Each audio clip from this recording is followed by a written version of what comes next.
Hello, welcome down onto the tech desk, and in today's video we're going to be looking at this. So this is an iPhone controller. It's the MGX Pro from Nacon, and as it says there, it's designed for the Xbox, but pretty much works with anything. If your phone uses a controller, then you can use this. So what we're going to do is I'm just going to show you what you get in the box, and then we're going to run through things. There's a lot I like about this, and there's some other things here you need to consider before you buy this one. So in the box then, mine didn't come with an instruction manual. I'm not sure if it's meant to or not, but mine didn't. However, you can just download it off the website, and I'll links down below where you can have a look at the instructions.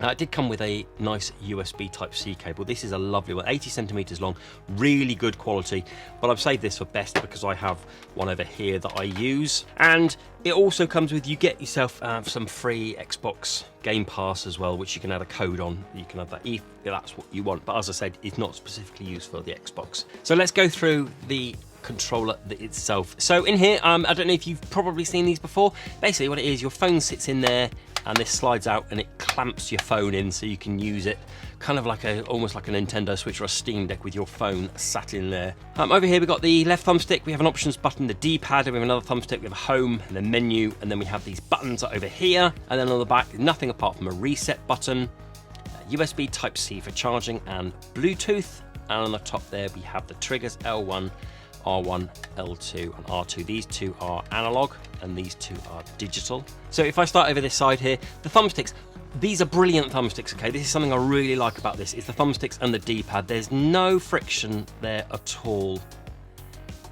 When I talk about the app, you will be able to test things like the dead zone later on, but there is a caveat with the app later on. So I haven't been able to fully test this. However, I've not experienced any issues with this when playing the game. I think this is a fantastic thumbstick. And a lot of the controllers I've looked at, when you click it down, it seems very hollow. This, not too bad at all. Nice, and a nice deep click. And then these buttons here, similarly with these two over here, this is just a regular kind of controller button. You'll know what I mean if you've played any sort of controller.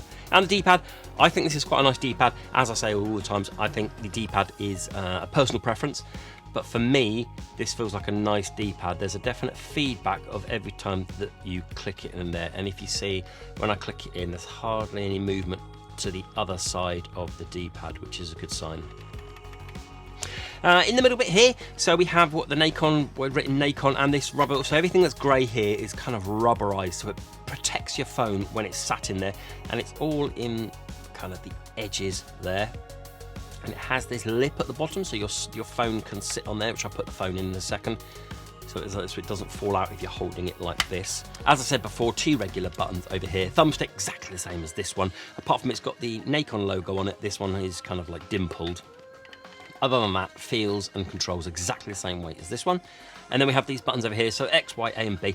Really big and really nice, very comfortable to use. No issues hitting any of them when I need to. I really like the fact that they're nice and big. And then when you're playing with the triggers, yeah, comfort-wise, nice for the triggers.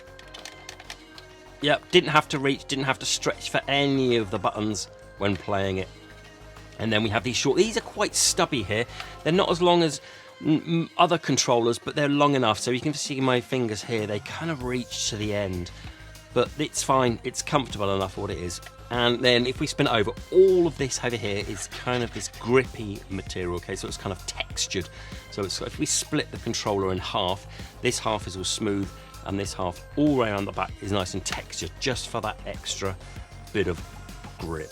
And then, as you notice, it says it's designed for Xbox. There is no dedicated Xbox button as there was on the other one. I'm not sure if that's a legal issue, they can't put it on or whatever. I don't know what the decision is. For me, I didn't really miss it, but I don't know if that's something you need to consider, that it hasn't got the kind of Xbox button. You can just press the home and the pad and the menu as well to get most of the functions that you need. Right, so there's a look at it, and overall, as a kind of like a control alternative, I think this is really nice, really comfy and good set of buttons. And now we're going to go in and putting our phone in. And now this is where it may come up short for you, okay? So if you look here, this is where your phone sits in here. Now, from this gap here to the from this edge here to this edge here, it needs to be a centimetre. So your phone needs to be a centimetre thin. Now, I'm not sure how many phones are like that. I have an iPhone 12 here, and I shall show you. So it's in a case at the moment. I'll put it in, and it sits on there, and it fits in just about with a case on. Okay, so the little lip over there does grip the phone to a certain extent. Okay, so the phone, yeah, it is gripped in there, and if I take the case off, it fits perfectly. Okay, so an iPhone 12 fits in there perfectly, nice and protected, nice and grip in there, and the phone, it ain't coming out. Okay, this, however, is a good couple of years old, this phone. The phone I use at the moment is the iPhone 14 Pro. Okay, now this is not 1 centimetre thick, it is almost double that. It ain't gonna fit in there. Okay, it's just not. So this is something you need to consider. If you've got a phone that is thicker than 1 centimetre, it ain't going in here. Okay, so admittedly I've got a case on, so let's try it without a case. Just doesn't fit. Fits in that end. It's the camera module. Doesn't matter what I do, I just can't get it to fit in there. Okay, so something to consider if you're thinking about getting this with the 14 Pro. It just doesn't fit. It needs to have a centimetre. It's the cameras really, because of the cameras need to be wider. If it didn't have that and it was completely flat, which is very similar to the 12, then it would be okay. But it's the camera module that does it. So just something to consider if you're thinking about using this with an iPhone 14 or 14 Pro. So another thing to consider as well is the battery as well. So this thing lasts 20 hours. You charge it up by sticking, as we've said before, sticking the USB Type-C in there. And it has the 4 LEDs there for the 25%, 50, 75 and 100% worth of battery. So we know that we're nearly at 100% when charging.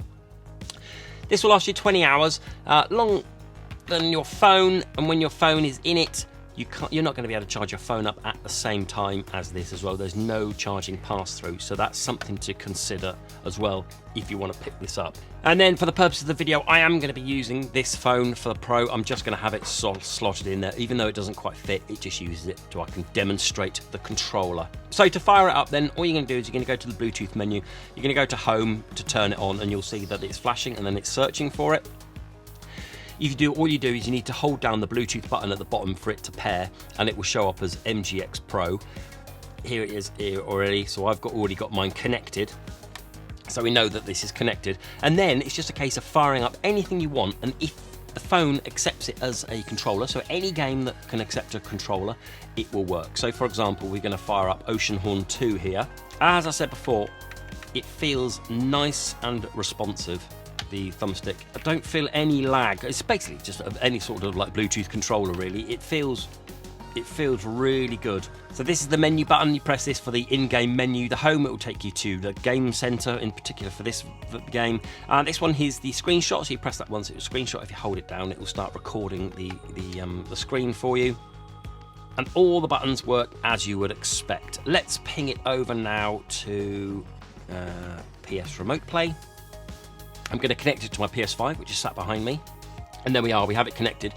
Thing is, with this, it's nothing to do with the controller. It's to do with the connection on my network. So the faster the network, the more responsive it will be. But as I've been playing this, I've had no issues with it, with my connection being so good. So I'm on about 50, 60 down and about 20 up. Not brilliant, but it's good enough. And for me, the controllers work fine. It's nice and responsive, but again, that's due to the network more than the actual controller itself. Okay, then finally, I want to show you there is also a specific app. It's called the MGX series app. However, when you open it up and you get it up, it just shows you there's to update the firmware, and that is it. At the moment, the joystick calibration, the Discover Your Nacon MG-X, and the About is all coming soon. So I can't actually do anything yet. So I'm waiting for that to update for this controller. So that's what I was saying about the joystick calibration. I want to change all that. Can't as yet because it's not updated in the app. Then once you're finished with it, you want to turn it off. You just hold the home button. Thing is, you've got to hold it for 6 seconds to be able to turn it off. So you're sat here for a long old time waiting for it to turn off. There we go. There we go. We've turned it off. So that was my brief rundown of this. The things I've taken away from this are, the good things are, it is nice and comfy. Nice and light to hold with your phone. It holds the phone in very well with this clamping force. The buttons are all superb. The thumbsticks are superb. I really like physically everything about this. Now what I don't like about this is the fact that there's no charging pass-through, so it's essentially just an Xbox controller, that's all it is. And the fact that I can only fit a phone in that's only a centimetre wide.